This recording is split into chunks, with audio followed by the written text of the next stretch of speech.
luria, acolia o hipocolia, ¿sí? O que a su vez esa obstrucción generara una infección y nos daba un cuadro de colangitis. Bueno, la litiasis coledociana también puede dar como complicación una pancreatitis aguda cuando la piedra obstruye el tracto de salida del conducto pancreático, ¿sí? Entonces la pancreatitis aguda es como que viene a cerrar el tema de hoy, todo lo que vimos antes en la clase de síndrome coledociano o litiasis vesicular, ¿sí? Bueno, si quieren ya arrancamos con pancreatitis, ¿estamos bien? Si tienen alguna duda, me paran, ¿sí?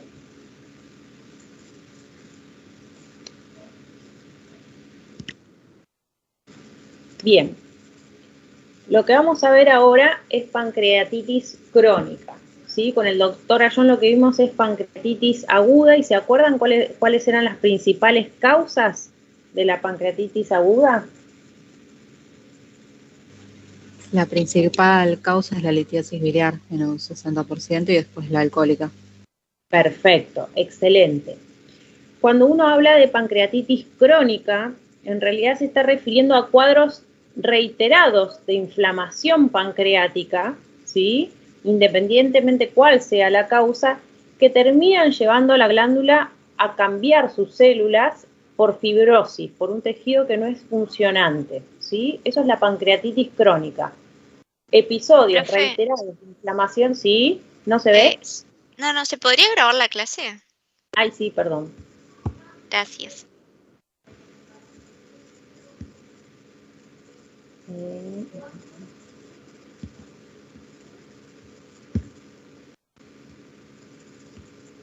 Ahí está, ahí se inició la grabación. Bueno, como les decía entonces, que la pancreatitis crónica por definición es un cuadro que me lleva al reemplazo de la glándula pancreática por fibrosis, ¿sí? Con reiterados cuadros de inflamación aguda, la glándula se va reemplazando por fibrosis. Esto no es constante, no hay un número específico o cantidad de inflamaciones o de pancreatitis aguda que haga el paciente que me lleve a la fibrosis. Pasa con algunos pacientes, no es frecuente la pancreatitis crónica, ¿sí? Esta fibrosis lo que me lleva es una alteración al funcionamiento de la glándula. Recuerden que el páncreas tiene tanto una función endocrina como exócrina, ¿sí? Lo primero que se va a alterar, lo primero que va a aparecer en la clínica del paciente cuando hay una pancreatitis crónica es la alteración de la secreción exócrina. Por lo tanto, la sintomatología que nosotros vamos a ver en el paciente es un síndrome malabsortivo, ¿sí? Cuando ya la fibrosis reemplazó más del 90% de la glándula pancreática, ahí aparece la alteración endocrina y se agrega a todo este cuadro malabsortivo un cuadro de diabetes. Y ahí les puse el alcohol, porque ustedes piensen que si un paciente con litiasis vesicular o biliar, que era la primera causa de pancreatitis en la Argentina por lo menos, llega a un cuadro de pancreatitis crónica, los culpables somos nosotros, porque a ese paciente le tendríamos que haber sacado la vesícula. Esto está claro, ¿no? Sí. Sí. Entonces, ahí ya sube a primer lugar la alcohólica, porque eso depende de un cambio de conducta del paciente y nosotros ahí mucho no podemos intervenir. Sepan que la alcohólica es la más frecuente, pero hay muchas causas de pancreatitis crónica. La regla mnemotécnica para catalogar todas esas causas es IGAR-O, ¿sí? Que son tóxicas metabólicas o idiopáticas, o causas genéticas o autoinmunitaria. Algunas causas de pancreatitis severa o recurrente y las obstructivas, ¿sí? Todas estas son causas probables de pancreatitis crónica. La alcohólica es la más frecuente y va en primer lugar. Entonces, si vimos cómo es la fisiopatología de la pancreatitis crónica, que dijimos que la glándula con reiterados episodios de inflamación va cambiando su estructura por tejido fibrótico que es no funcionante y se altera la secreción primero exócrina y por último endocrina, ahí tenemos un poco la presentación. ¿Cómo vamos a tener el paciente? Bueno, generalmente se refieren dolor o puede ser un cuadro silente, El dolor no es tan agudo como el de pancreatitis aguda, es un dolor por ahí constante, ¿sí? A veces por obstrucción del conducto pancreático, ya lo vamos a ver. O a veces ese paciente que tiene una pancreatitis crónica cursa con una pancreatitis aguda, y ahí tenemos que volver a la clase que vimos anteriormente para hacer el diagnóstico. Podemos tener el paciente con diarrea grasa, esteatorrea, ¿sí? Y pérdida de peso por la mala absorción que me da la alteración de la secreción exócrina del páncreas. Y por último, un paciente con diabetes y ya esa fibrosis reemplazó el 90% de la glándula. Eso es en cuanto a la presentación de una pancreatitis crónica. Un dolor que no es tan típico como el de la pancreatitis aguda, que puede estar o no. Hay cuadros entonces malabsortivos o pacientes ya en los últimos estadios diabéticos. ¿Qué vamos a encontrar en las imágenes como característico de pancreatitis crónica? Bueno, la glándula en general se vuelve una glándula chiquitita, no grande como vimos en pancreatitis aguda, porque recuerden que todo ese parénquima pancreático se va reemplazando por fibrosis. Aparecen calcificaciones sueltas en la glándula pancreática. Si nosotros vemos una imagen, por ejemplo, una resonancia, vamos a ver que el conducto pancreático, o el wirsum, que es el conducto pancreático, está aumentado de tamaño, dilatado, y se torna como arrosariado, ¿sí? Sinuoso.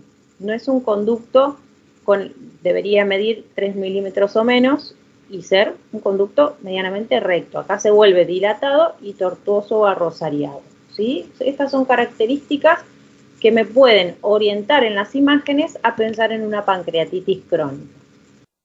Y entonces, ¿cómo hago el diagnóstico? ¿Cómo me acerco al diagnóstico de pancreatitis crónica? Bueno, dijimos que la clínica puede dar un dolor cólico intermitente que puede estar presente o no, diarrea malabsortiva, que en general es a grasas, esteatorrea y pérdida de peso. El antecedente es importante para sospechar de la causa, si el paciente, por ejemplo, es etilista, ¿sí? Y si es diabético, en el último estadio de la enfermedad. Con las imágenes, bueno, si yo veo un páncreas chiquito, heterogéneo, con calcificaciones, a veces puede tener algún quiste o no, y dilatación del conducto de Wirsum, ¿sí? En forma rosariada, eso es característico de una pancreatitis crónica. Y en el laboratorio, bueno, en realidad vamos a tener, si es diabético, hiperglucemia, un hepatograma alterado, porque generalmente los pacientes alcohólicos, aparte de poder tener pancreatitis crónica, pueden llegar a tener también cirrosis y tener un hepatograma alterado. Y la prueba Van de Kammer en realidad pone en evidencia esta esteatorrea, esta diarrea malabsortiva que vimos anteriormente que se podía presentar por trastorno exócrino. Ahí ya hicimos el diagnóstico, vimos la clínica, vimos qué podemos encontrar en las imágenes. Bueno, ¿cómo tratamos a un paciente con pancreatitis crónica? Obviamente, la sugerencia de dejar el alcohol en forma definitiva hay que hacerla, pero a veces el paciente no cesa con su adicción. Manejar el dolor con medicamentos en forma médica, ¿sí? La CPRE, que es un procedimiento endoscópico que ya lo habíamos visto en litiasis coledociana, no sé si se acuerdan. ¿Se acuerdan? Que habíamos visto CPRE como un posible tratamiento y tratamiento de elección en colangitis. Bueno, acá también nos sirve porque se puede canular el conducto pancreático y a veces cuando se forman litiasis en el conducto pancreático eso genera dolor. La CPRE lo que hace es extraer los litos en el conducto pancreático y a veces colocar un stent también se puede para dejarlo permeable. Las cirugías, en realidad yo ahora vamos a terminar la charla, se las voy a comentar a grandes rasgos porque la realidad es que ya no se usan más en pancreatitis crónica. El manejo es médico y endoscópico. Las cirugías, la realidad es que ya no se usan más. Y obviamente, aparte del manejo del dolor, el cambio en la dieta, sí, podemos suplementar esas enzimas pancreáticas que el paciente ya no tiene por trastorno exócrino.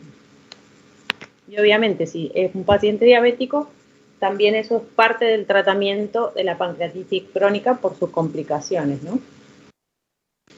Como les dije, estas cirugías que vamos a ver acá en realidad ya no se hacen más. El manejo del dolor ¿sí? Se hace en forma médica y con endoscopía.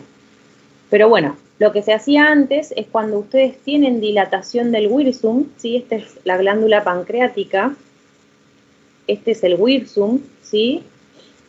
Dilatado, y acá lo que vemos son litos en el interior.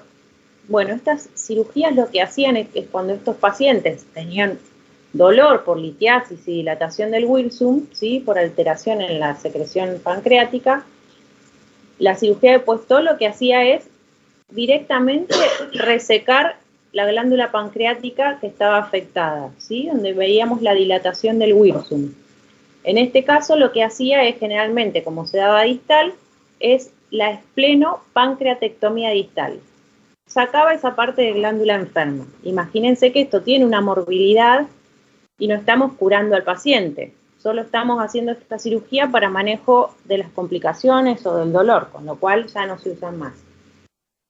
Partington-Rochelle lo que hacía es una variante, ¿sí? Esta surgió después y dijo, no voy a resecar el páncreas, lo que voy a hacer es abrir el conducto pancreático, extraer los litos que hay en el conducto pancreático y este conducto abierto lo tengo que derivar a algo. Y en ese caso es al tubo digestivo para que la secreción pancreática termine en el intestino, que es donde debería estar. Acá la anastomosis se hace en Iderux. ¿Se acuerdan que la vieron también en la clase que dio el doctor Ayón? Que es un tipo de anastomosis o de derivación de algún órgano al tubo digestivo, ¿sí? En este caso es del wirsum, del conducto pancreático. Lo que pasaba a veces es que, aparte de esta dilatación del conducto pancreático, se formaban como masas inflamatorias en la cabeza pancreática. Entonces ustedes piensen en que todo lo que vimos de cómo se presentaba el paciente, que tenía mala absorción y que tenía pérdida de peso. Entonces ustedes le hacían a ese paciente una imagen y resulta que tenían una masa en la cabeza pancreática. Bueno, en realidad esto había que diferenciarlo de un tumor pancreático. Se podía realizar biopsia para diferenciarlo o marcadores tumorales. Una vez definido que esto era inflamatorio, la cirugía de Berger lo que hace es una resección de la cabeza pancreática, ¿sí? Y derivación de lo que quedaba con el tubo digestivo. Y Frey, que vino después, en realidad no resecaba la cabeza pancreática, sino que enucleaba esa tumoración o esa masa que teníamos, abría el conducto de Wilson y lo derivaba de vuelta al tubo digestivo Niederruck. Recuerden entonces que en realidad las cirugías ya casi no se usan, pero se las comento a grandes rasgos, no les van a tomar la técnica ni nada, pero para que ustedes tengan en cuenta cuando las lean y saber por lo menos de qué se trata, ¿sí? El tratamiento en general es médico, endoscópico, cambios en la dieta y manejo de aquellos pacientes que se vuelven diabéticos, ¿sí? Bueno, les prometí que era cortita, pancreatitis crónica, eso es lo que tienen que saber. Las causas, cómo se presenta el paciente, qué es lo característico de encontrar en las imágenes y cómo voy a tratarlo pensando en todas lo que puede presentar el paciente, la mala absorción, el dolor, la diabetes, ¿sí? Con este slide lo que pueden hacer son preguntas que van a aparecer sin nombre de esta clase o de la anterior o de coleociano. Pueden preguntar lo que quieran.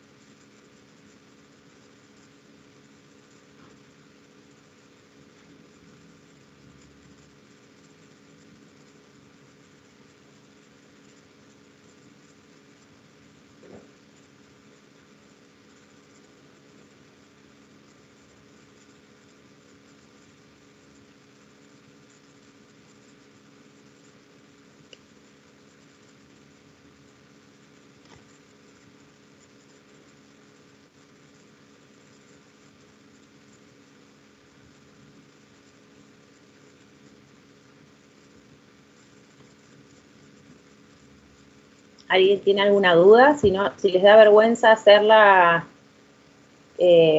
así literalmente en este momento, se desbloquean el micrófono y la hacen, la ponen ahí, no figura sus nombres. Yo ahí les puse preguntas para que vean que cuando pongan la pregunta no figura quién la hace, ¿sí? Y si no, desbloquean el micrófono y la hacen en vivo, no hay problema. ¿Alguna duda les quedó de Profe, ¿el pancreatitis? tratamiento médico que son como analgésicos Exacto, únicamente? exacto. Tratamiento médico del dolor con analgésicos. A veces hasta requieren los pacientes analgésicos básicos, pero hasta morfina, o a veces requieren bloqueos del plexo simpático para manejar el dolor, ¿sí? Se alcoholiza el plexo.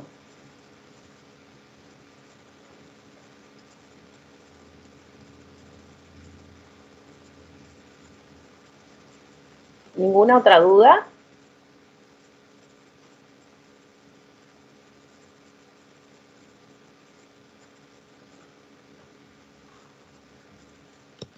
Por mi parte, no, profe. Nada, pancreatitis aguda, quedó todo claro. Sí, quedó bastante claro.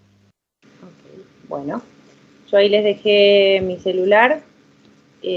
Cualquier duda que cuando se pongan a rever las clases o a leer los temas, cualquier duda que tengan, no duden en mandarnos un mensaje, ¿sí? Buenísimo, muchas gracias. Bueno, descansen. Gracias, profe.